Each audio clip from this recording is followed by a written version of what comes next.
Welcome everyone, my name is Missing the Moon and you're watching Devlog number 25. This is the final content update.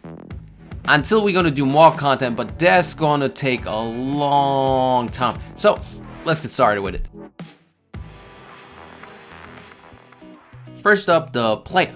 So the abilities we worked over to make them feel better. For instance, Dragon Strike now is instant. Dash now allows you to control its distance, meaning when you press the button down, you start dashing. When you release the button, you stop dashing. Not instantly, but pretty fast. And last but not least, we worked over the stab and the stab lunge, and I finally figured it out. So the stab lunge now is kind of the same. It's a stab forwards and you're really fast in it. Kind of like a cheap version of the Dragon Strike because it doesn't cost energy.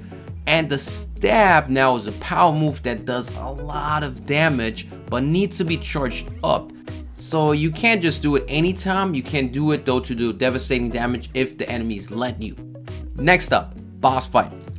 First thing, there's a visual connection between the generator and the boss because people wouldn't realize that the generator exists, they wouldn't realize it's important, and the generator kept moving away from them, so they didn't really even get to it even if they understood that it might be important. So now the generator is there, visually represented with a line, so you know where it is at all times, and it doesn't move away from you anymore. It does teleport only when you deal enough damage to it. So once you made the generator teleport enough, it will explode instead, and you can damage the boss just like before. In phase 2, it will be harder because the generator also moves and the abilities are stronger, so that is the difficulty I want the boss fight to have, but before I can have you have that, you first need to learn how to deal with the boss, and that's what phase 1 is there for. Next up, paths. Paths are the little corridors between fighting bubbles. They're filled with platforming mechanics, and the sole purpose of them is to slow you down. The normal pacing of the game is really fast and you constantly rush through to keep the hype up, but in these paths I want you to slow down a little bit and take it easy, to take a breath and refresh for the next fight to take your breath away again.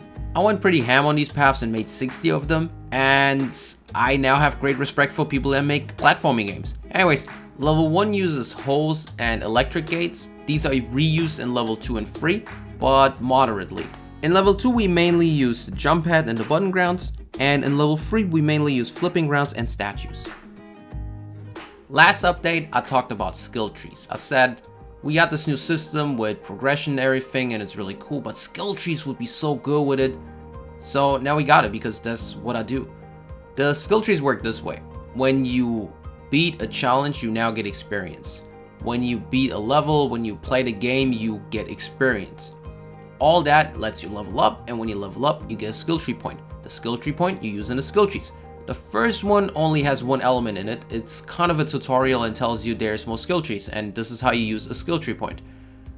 And the next ones are having about 15 elements in them. They're paced in a way that the first skill tree is more beginner friendly, and the last one is not. Well, that's it. That's all the stuff that we did since the last update, and I mean, I also did testing a lot. I made sure that all the bugs are fixed that I know about. All the important stuff should work. There's some side stuff that I want to work better, but people will probably not even notice. So who cares? I hope everything works. If not, we will fix it, and hopefully people will give us feedback. That is you. And this is the last content update there is, meaning we now do art, we now do music, and we now do sound effects. I have a dope ass team behind me. I'm not doing this alone, and they're gonna get to work now because I'm gonna help them do all the stuff that they want to do. And that's all. If you like the game that you've seen on screen playing right now, then go and play it. Test it, let me know what you think, give us feedback. Thank you guys for watching, and subscribe and all that stuff. I see you in the next update.